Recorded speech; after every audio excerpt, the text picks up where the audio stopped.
So hey guys, welcome back to the channel. So आज मैं लेकर आया हूँ classroom of the elite season 3 का एपिसोड 7। सो पिछले एपिसोड में हमने देखा था कि सभी फर्स्ट ईयर के स्टूडेंट्स अपने फाइनल एग्ज़ाम में तो पास हो चुके थे, पर उन्हें फिर से एक स्पेशल एग्ज़ाम देना होगा जिसमें किसी भी स्टूडेंट को सबसे ज़्यादा पॉजिटिव वोट मिलेगा वो स्टूडेंट अपना एक्सपल्सन एक बार के लिए रोक सकता है। पर जिसको भी सबसे ज़्यादा नेगेटिव वोट मिलेगा या तो उसे स्कूल से एक्सपेल होना होगा या तो उसे स्कूल को 20 मिलियन पॉइंट्स प्रोवाइड करना होगा।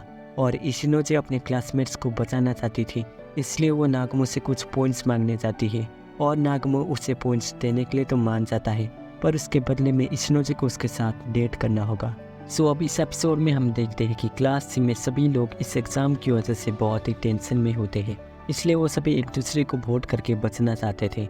फिर वहाँ पे आनोकोजी कहता है कि लगता है ये सभी ग्रुप बनाकर अपना अपना पॉजिटिव वोट इंक्रीज करना चाहते हैं। फिर होरिकिता कहते हैं कि पर क्या इसका सिर्फ यही सॉल्यूशन है क्या?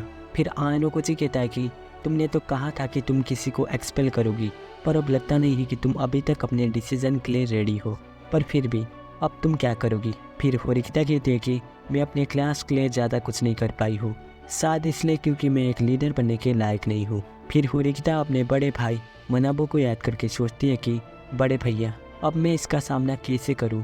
फिर इसके बाद हिराता को आनोकोजी से कुछ डिस्कस करना था, इसलिए वो उसे आज स्कूल ख़त्म होने के बाद मिलने बुलाता है। फिर आनोकोजी उससे मिलने जा ही रहा होता है, पर तभी वहाँ पे सेकेंड ईयर से आसाहिना उसे बुलाती है और वो उसे चिढ़ा कर कहती है कि ओह तो आज तुम इशिनोजे के साथ नहीं हो। फिर इस पर आनोकोजी कहता है कि मैं आपको बता दूँ कि इशिनोजे और मैं उतने ज़्यादा क्लोज नहीं है, पर आखिर आपको मुझसे क्या काम है? फिर इस पर आसाहिना कहते हैं कि मुझे तुम्हें इशिनोजे के बारे में कुछ बताना था कि इशिनोजे ने इस एग्ज़ाम से अपने क्लासमेट्स को बचाने के लिए मियाबी से 20 मिलियन पॉइंट्स देने की रिक्वेस्ट की है, तो तुम्हें क्या लगता है कि मियाबी ने क्या किया होगा?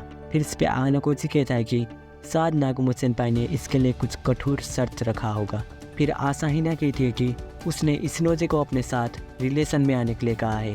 फिर ये सुनने के बाद आनोकोजी कहता है कि पर आपका मुझे ये सब कहना ठीक रहेगा? फिर इस पर आसाहिना कहती है कि मैं ये सब सिर्फ अपने क्लास के लिए कर रही हूँ, क्योंकि अगर मियाबी ने सभी पॉइंट्स फर्स्ट ईयर को दे दिया तो इसे हमें आगे जाकर बहुत ही दिक्कत होगी।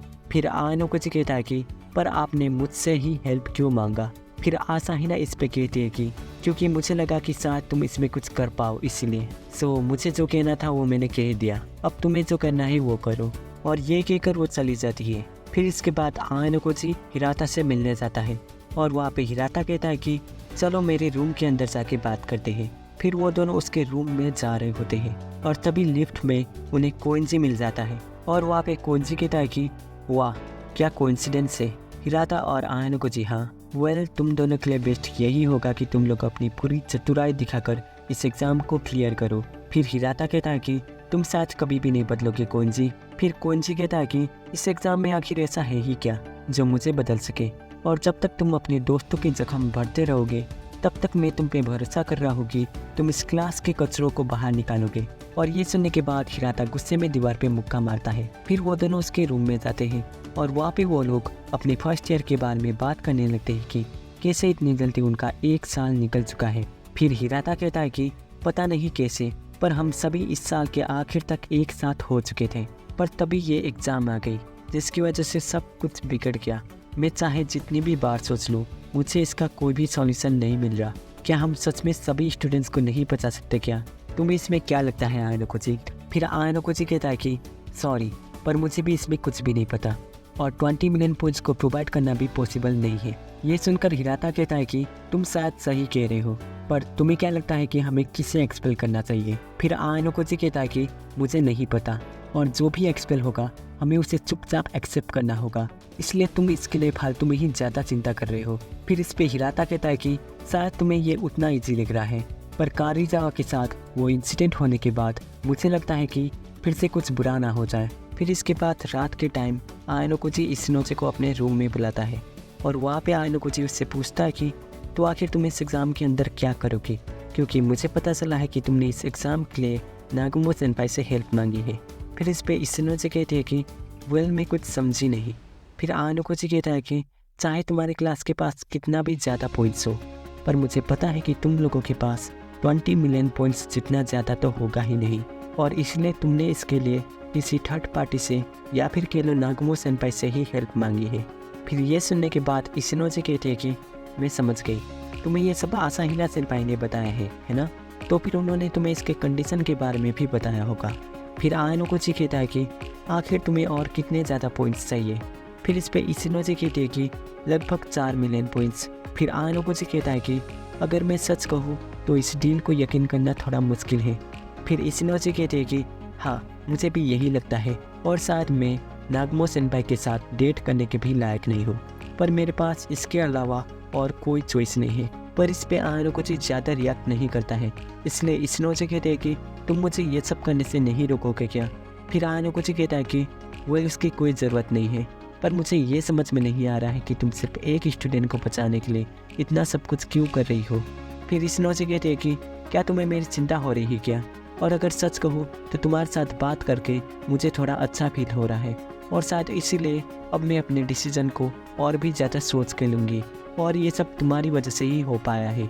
इसलिए मुझे लगता है कि तुम वाकई में बहुत ही अच्छे इंसान हो आयनोगुची। फिर आयनोगुची कहता है कि मुझे माफ़ करना, पर मैं अपने आप को एक अच्छा इंसान नहीं मानता हूँ। और ये सुनकर इशिनोजी कहते हैं कि तो फिर तुम और भी ज़्यादा अच्छी हो, क्योंकि आयनोगुची तुम। फिर इशिनोजी यहीं पे रुक जाती है। फिर इसके बाद अगले दिन जब होरिकिता अपने क्लास में जाती है तब वो देखती है कि कल तक जिन लोगों की टेंशन के मारे हालत ख़राब थी, आज वो सभी टेंशन फ्री होकर बैठे हुए थे। फिर वो आयनोगुची से पूछती है कि क्या यहाँ पे कुछ हुआ है क्या, क्योंकि आज क्लास का इन्वायरमेंट बहुत ही ज़्यादा चेंज हो चुका है। तब आयनोगुची मन में सोचने लगता है कि शायद किसी ग्रुप ने एक पर्टिकुलर पर्सन को क्लास से निकालने का सोच लिया है। फिर अगले सीन में हम आयनोगुची के ग्रुप को कैफे में देखते हैं और वहाँ पे उन सभी को पता चल चुका था कि कुछ ग्रुप्स किसी को टारगेट कर रहे हैं। इसलिए अकितो कहता है कि क्या हमें किसी के ऊपर नज़र रखना चाहिए क्या? फिर इस पर युकिमुरा कहता है कि नहीं, अगर हम ऐसा करेंगे तो इससे हम लोग भी टारगेट बन सकते हैं। फिर हारुका कहते हैं कि और क्या पता कि हम में से कोई एक ऑलरेडी टारगेट बन चुका है। फिर युकिमुरा कहता है कि उन लोगों ने हमें उनके साथ ज्वाइन नहीं किया है, इसलिए ये हो सकता है। फिर अकितो कहता है कि पर अगर उन्होंने हमें डरा धमका कर हम में से किसी एक के खिलाफ वोट करने को कहा तो? तब हारुका कहती है कि ऑफकोर्स हम अपने ग्रुप को ही प्रायोरिटी देंगे, क्योंकि मैं अपने दोस्तों को धोखा नहीं देना चाहती। और साकुरा भी यही कहती है। फिर युकिमुरा कहता है कि मैं भी चाहता तो यही हूँ, पर रियलिटी को एक्सेप्ट करना इतना आसान नहीं है। ये कहने में भले ही कूल लगे कि हम अपने दोस्तों को बचाने के लिए खुद एक्सपेल हो रहे हैं, पर फिर भी ये करना बहुत ही दर्दनाक होगा। फिर अगले सीन में कारिजावा आयनोगुची को फ़ोन करके कहती है कि सभी लोगों ने तुम्हारे खिलाफ वोट करके तुम्हें स्कूल से निकालने का सोचा है। फिर इस पे आयनोगुची कहता है कि ठीक है, मैं समझ गया। और ये सुनकर कारिजावा कहते हैं कि एक मिनट, तुम्हें ये पहले से ही पता था क्या? क्योंकि तुम इतने शांत क्यों हो? फिर आयनोगुची कहता है कि पहले मुझे ये बताओ कि मेरे खिलाफ कितने लोग हैं। फिर इस पे कारिजावा कहते हैं कि मुझे एग्जैक्ट नंबर तो नहीं पता, पर आधी क्लास तुम्हारे खिलाफ ही है, तो अब तुम क्या करोगे? फिर आयनोगुची कहता है कि वो तो मैं अभी सोच रहा हूँ कि मुझे अब क्या करना चाहिए। तब कारिजावा कहती है कि तुम्हें लिटरली कुछ भी नहीं पता रहता है, और अगर मैं नहीं होती तो तुम एक्सपेल होकर ही रहते। फिर इस पे आयनोगुची कहता है कि इसलिए तो मैं तुम्हें ऐसे टाइम के लिए ही रखता हूँ। मुझे सावधान करने के लिए शुक्रिया कही। सो अब मैं तुमसे बाद में बात करता हूँ। और ये कहकर वो फ़ोन रख देता है। फिर इसके बाद रात के टाइम आयनोगुची कुशिदा को मिलने बुलाता है और वहाँ पे वो उससे पूछता है कि मुझे उस मास्टरमाइंड के बारे में जानना है जिसने मुझे टारगेट किया है। पर कुशिदा इसके लिए मना कर देती है, क्योंकि सिर्फ उसे ही उस मास्टरमाइंड के बारे में पता था। फिर आयनोगुची कहता है कि उस मास्टरमाइंड ने सबसे पहले तुम्हें कंसल्ट किया और तुम्हारे कनेक्शन को यूज करके उसने उन लोगों को मेरे खिलाफ किया जो मेरे साथ ज़्यादा क्लोज नहीं है। फिर कुशिदा कहते हैं कि मेरे लिए भी ये डिसीजन लेना काफ़ी मुश्किल था, क्योंकि मैं नहीं चाहती थी कि तुम एक्सपेल हो जाओ, पर मैं उसको भी धोखा नहीं देना चाहती थी जिसने मुझ पर ट्रस्ट किया है। फिर आयनोगुची कहता है कि तो फिर ठीक है, मैं तुम्हें फोर्स नहीं करूँगा और इतनी रात को तुम्हें यहाँ पे बुलाने के लिए सॉरी। फिर कुशिदा कहती है कि तुम इतनी जल्दी हार मान रहे हो क्या? क्या तुम खुद से उस मास्टरमाइंड को नहीं ढूंढ सकते? फिर आयनोगुची कहता है कि मुझे नहीं लगता कि मैं ये कर सकता हूँ। फिर कुशिदा कहते हैं कि तो फिर ठीक है, मैं तुम्हें बताती हूँ, असल में ये सब यमाउची ने किया है। फिर आयनोगुची कहता है कि तो इसका मतलब ये सब सकायनागी ने किया है, क्योंकि तुम जैसी मीडिएटर यमाउची जैसे लड़के से मैनिपुलेट हो ही नहीं सकती। और सकायनागी हमारे क्लास में पहले भी यमाउची से मिलने आ चुकी थी। फिर कुशिदा कहती है कि मैं उसे अपना दुश्मन नहीं बनाना चाहती थी, लेकिन मैं आशा करती हूँ कि तुम इस एग्ज़ाम को बिना एक्सपेल हुए पास कर लो। और ये कहकर वो चली जाती है। फिर तभी उसके जाने के बाद आयनोकोजी मनाबू को फ़ोन करके कहता है कि मैं चाहता हूँ कि तुम मेरे लिए एक काम करो। फिर इसके बाद अगले दिन स्कूल के टेरेस में होरिकिता और मनाबू मिलने जाते हैं और वहाँ पे मनाबू कहता है कि मैं सोच रहा था कि हमें इस तरह अकेले में बात किए हुए कितना टाइम हो गया। फिर इस पे होरिकिता कहती है कि अगर हम इस स्कूल में आने के बाद का टाइम ना गिने तो हमें 3 साल हो चुका है। फिर मनाबू कहता है कि हाँ, सच में बहुत ही टाइम हो चुका है, पर मैं तुम्हें पहले ही बता दूं कि मैं तुम्हें अपना प्राइवेट पॉइंट्स नहीं देने वाला हूँ। फिर इस पे होरिकिता कहती है कि मैं आपसे पॉइंट्स मांगने नहीं आई हूँ, मैं चाहती हूँ कि आप मुझे हिम्मत दीजिए। इस एग्ज़ाम के अंदर सभी लोग या तो ज़्यादा किसी के नज़र में ना आना चाहते हैं या तो वो सभी ग्रुप बनाकर वोट्स को कंट्रोल करना चाहते हैं। वो सभी बस अपने आप को एक्सपेल होने से रोकना चाहते हैं, पर मुझे पता है कि ये सब करके वो लोग एक ना एक दिन ज़रूर रिग्रेट करेंगे। इसलिए मैं इस एग्ज़ाम का डट के सामना करना चाहती हूँ। मैं चाहती हूँ कि मेरे डिसीजन से सभी लोग सेटिस्फाई हो। फिर मनाबू कहता है कि उससे पहले मुझे ये बताओ कि तुम्हें ये स्कूल कैसा लगा, क्या तुम्हें यहाँ पे मज़ा आ रहा है। फिर इस पे होरिकिता कहते हैं कि सॉरी, पर मुझे खुद ही नहीं पता कि मुझे यहाँ पे मज़ा आ रहा है या नहीं, बट एटलीस्ट मैं बोर नहीं हो रही।